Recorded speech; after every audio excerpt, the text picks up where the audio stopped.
Will Apple drop iTunes music downloads in favour of streaming? And can Kickass Torrents hide on the dark web?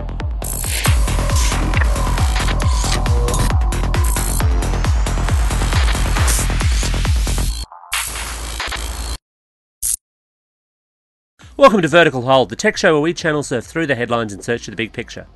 I'm Alex Kidman, and I'm here with a man who knows precisely what to do with 3 seashells, Adam Turner. We're also joined once again by GadgetGuy technology journalist Leigh Stark. Welcome back, Leigh. Thanks, guys. Lovely to be here. Adam, what's new in tech this week? Channel 9's catch-up and live streaming service 9 Now is finally available on the Apple TV, giving Apple fans access to catch-up TV for all 5 major Australian free-to-air broadcasters. After defeating regional broadcaster Win's efforts to stop 9 live streaming across Australia, 9 plans to release the app for the Chromecast, PlayStation, Xbox and Fetch TV, along with smart TVs from Sony, Samsung and LG.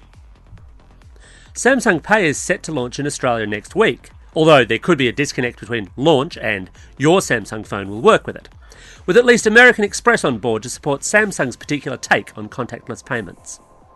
For the first time in many years, the average Australian home has fewer than 2 televisions, as tablets usurp the role of the secondary television in the bedroom or rumpus room.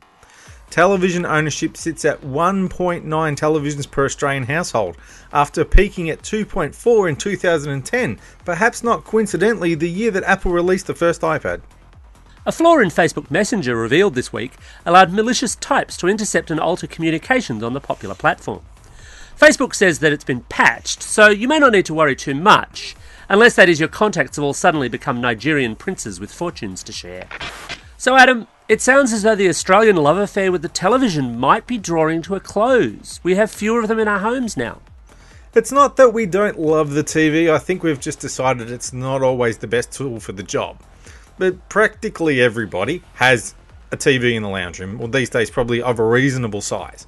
But there was a time, like I said, it got up to 2.4, and at that time they estimated it would go past 3 televisions per home, and we would just keep going and going, because, you know, it was a turkey in every pot and a television in every bedroom.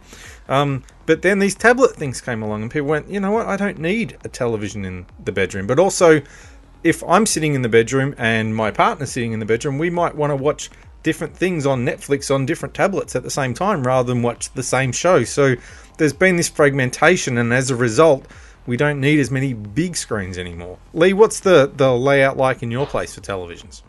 We have one TV downstairs, and we have a monitor upstairs that plugs into a computer that connects to Plex.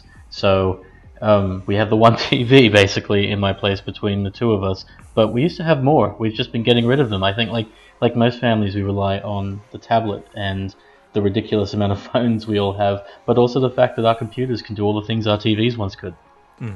Alex, what about your house? See, I feel like I'm holding up the national average here because I've got 3+ tablets. And in fact, literally just last weekend I went out and bought a bedroom TV. Primarily because I'd worked out that, whilst yes, you can lie in bed and watch stuff on a tablet, it's not quite as comfortable as having something at the end of the bed that's just that little bit larger. Yeah. But that's very much a comfort play. That's very much a kind of decision for personal circumstance. It's also something, of course, which is a fair bit more affordable than it used to be, either in the tablet or television space. Although it's interesting to note with Leigh, your comment about having a monitor up in your bedroom. The television in my bedroom is never going to see an antenna in it. It's purely there so I can feed stuff through it, primarily through an Apple TV.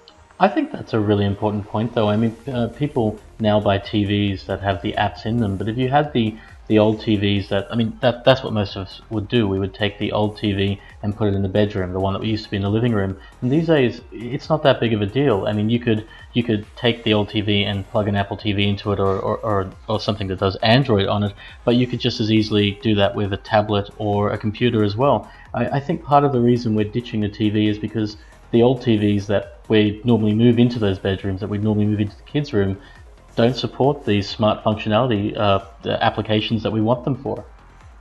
I think the other thing is mentioning kids, that it's not just the bedroom television that's disappearing, it's perhaps that rumpus room television that's disappearing, the kids' television, because kids today, putting on his old man, get off my lawn voice, kids today don't understand what television is in the way that we did, and they're less concerned about the screen that they're watching. And I think if you were setting up a space for kids today, a television would not be as high a priority as, I think we better own one more iPad so I don't have to fight with the kids for the bloody iPad.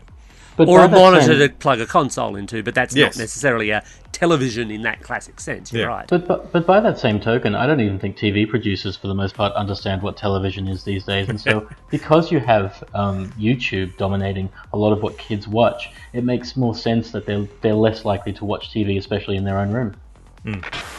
Right. So, Alex, is Apple seriously talking about no longer letting you download music? Look, it depends on who you talk to. There's a report and a rumour, and let's face it, the Apple universe loves rumours and reports and sources said and all this kind of jazz. But there's this report doing the rounds that suggests that within the next couple of years, Apple will seriously look at removing the music download functionality of iTunes. The classic iTunes that everyone thinks of, where you go in and you buy a single or you buy an album, will be shelved in favour largely of Apple Music, because that seems to be the way that the market is going. As to whether they'll seriously do it, look, I think I've got my doubts about a 2 to 3 year time stream, but I could certainly see it being something they'd consider purely from the point of view that the market is going that way. Lots and lots of people use, Apple Music, but even more people use Spotify, especially towards the kind of younger demographics that Apple continually wants to target itself towards. Leigh, do you think they're likely to do it quickly? Can't imagine it in the next 5 years, maybe beyond that. Part of the problem I see with this is there are plenty of bugs with streaming media, but the biggest bug isn't really a bug, it's a licensing issue.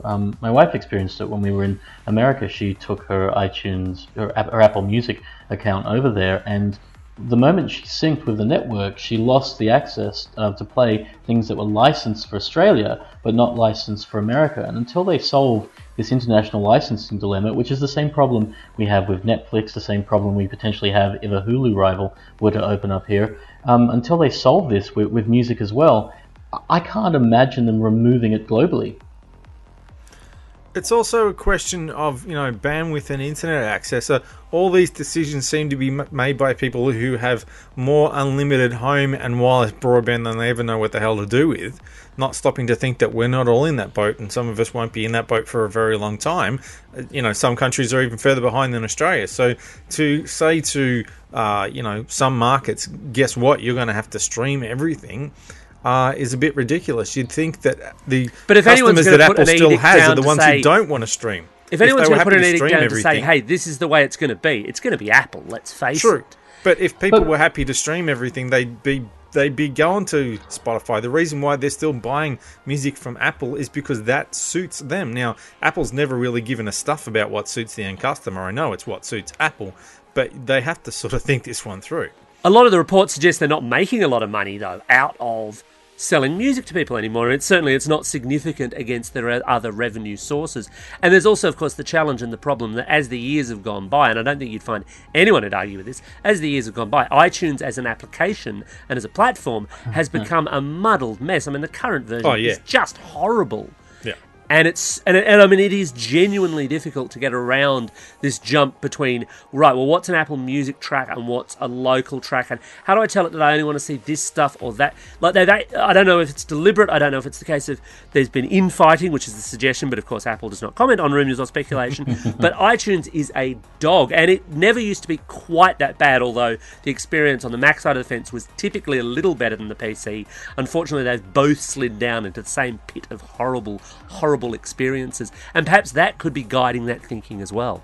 I think there are two other problems here with this that people don't think about. One is the fact that music industry has been, it hasn't been remarkably fond of streaming because it doesn't make anywhere near as much money from it. So I can't imagine they'd embrace this. I know Apple likes to force its way in and say, stuff you with the music industry, and I think many totally understand that. But the other part of it, and this is for people like myself and definitely for you, Adam, I know you're in this boat, who like to own their music, who buy their music.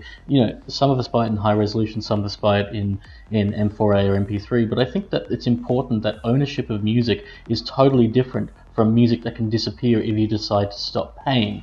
And I can't imagine Apple would just suddenly say, let's drop that because there are a lot of people out there. There are a lot of people who don't understand streaming media and don't want to, who just want to buy tracks.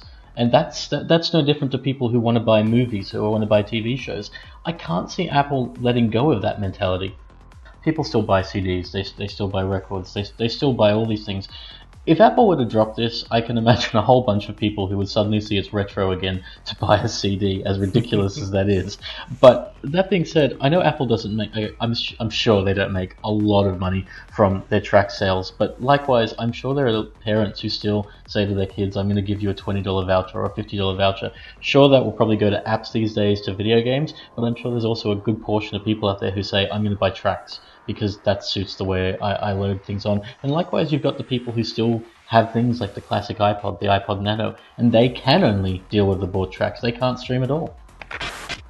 So, Adam, it's getting increasingly difficult, or it's going to get increasingly difficult to access torrent sites, but at least one torrent site is heading to the dark web. Now, what's all this about?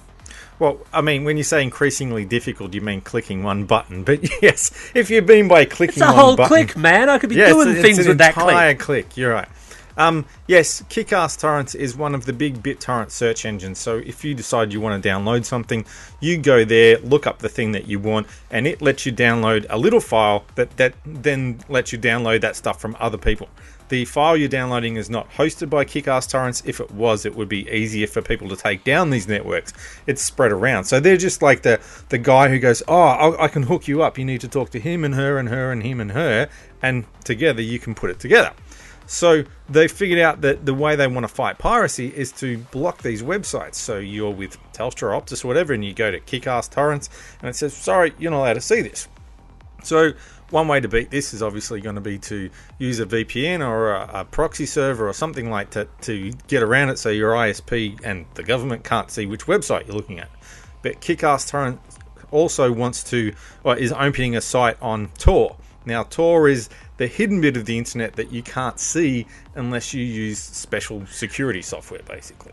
The dark place where the evil Greeblies reside? Yeah, pretty much. In my opinion, Tor is not really for tourists.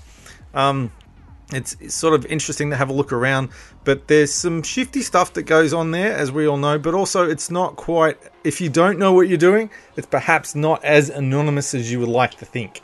So I haven't worked with torrents for so long. I've actually gone pretty much, I don't want to say legal's the wrong word, but I haven't actually used torrents for so long that I can't actually remember. But I like the idea that there's a pre-configured version of Firefox to actually access Tor, but as you said, Adam, you shouldn't be going anywhere near Tor if you don't know what it is, how it's used, or in general, how it's used to access what people call the dark side of the internet. That being said, I find it interesting that for the most part you still have a lot of people accessing the torrents because you have things like peer blocking that, through file sharing, that people just still aren't aware of. The ability to have their protocols accessed by things like the Media Sentry bots and whatnot. I know that Tor isn't for tourists, but I honestly believe that file sharing for the most part isn't for tourists either. Yeah. Well, Tor is, like I said, you're using Tor just to access Kickass Torrents to download that little file. Tor is not great for file sharing, for actually, peer-to-peer, because Tor bounces your traffic around a dozen servers around the world to try and hide who you are, which slows it down. Which is fine if you're a dissident trying to hide from someone, or you're a drug dealer trying to hide from someone. You don't care about that. But if you're just trying to download Game of Thrones, you're probably not going to be happy with that. And at the same time, you're choking Tor for everybody else. So I feel compelled to point out that Vertical Hold does not support terrorists, pirates, or any other illegal activities, just in case someone from ASIO is listening. Hi, guys. So the curious point. But hang on, sorry, just the one thing I was going to say. So if you're actually trying to hide your BitTorrent traffic, it's something like a VPN or a SOX5 proxy or something like that makes a lot more sense. But as you say, even then you need to take care. Yeah, and that's always been a lot of the problem for me. I mean, years ago when torrenting was big, and it was big because we had no TV programs arriving in Australia on time. On time means within 6 months, which is ridiculous. And no catch-up services either. If you missed a show, that was it. Yeah, absolutely. You know, most people I knew weren't torrenting because they wanted to evade paying. They desperately wanted to. They were torrenting because they didn't really have much of a choice. They wanted to watch the same shows as everyone else, or they wanted to get the music. They would happily shell the money out if the option was there for them. And these days, you still have a lot of geo blocks in place to stop Australians. There's no reason to. That being said, those people who torrented often didn't understand what torrenting was, how it was working, and that's the thing. They just click button, it get file. Yeah, and if they got infected with something or some horrible back orifice version ran on their computer, you know, they'd call in someone like myself to fix it for them, to explain that this is not for beginners. The aspect that I'm curious about, because I'm out of my league on this one, I'll be honest. I guess the Pirate Bay is probably, at almost closing points, but is Kickass Torrents one of the last torrent sites available? Kickass Torrents and the Pirate Bay are two of the big ones. I think the Pirate Bay may actually already be on tour, but Kickass Torrents is definitely one of the big names, and it is one of the ones that they will go for when they try and block websites, for sure. Isn't the point of this, though, I mean, the point of jumping on tour essentially because certainly the Pirate Bay has been through a bunch of this, Kickass may well have been through a bunch of different hosted sites. They keep getting kicked because what they do whilst they're only hosting the initial torrent file still enables this kind of activity, so they get chased from site to site. Isn't the idea that this is, this is the safe pirate haven? Well, it's almost like a form of redundancy. However they get booted around, you can be sure that this one will always be there, that you can always access it through Tor. And at that point, of course, does it then become more difficult or less useful, not just because Tor is slower, but because presumably the best torrent in a sense is the one that 1 million people are connected to, because you get the best speed out of it. If very few people can get to it because the regular site versions are blocked and the Tor version's too bloody hard to deal with, doesn't this then presuppose that in fact those torrents themselves will have fewer people sharing, and therefore overall speeds and utility will be a lot lower as well? In theory, yes, but where there's a will, there's a way, and if it's the thing that people have to do to get what they want, then they will do it. Well, that just about wraps it up for this episode of Vertical Hold. Remember, if you've got any comments, hit us up in the comments section on YouTube, via Twitter, or the Facebook Vertical Hold page. Thanks to Leigh for joining us this week. Thanks, guys. And thanks everyone else for joining us. Remember, if you like what you hear, hit that subscribe button.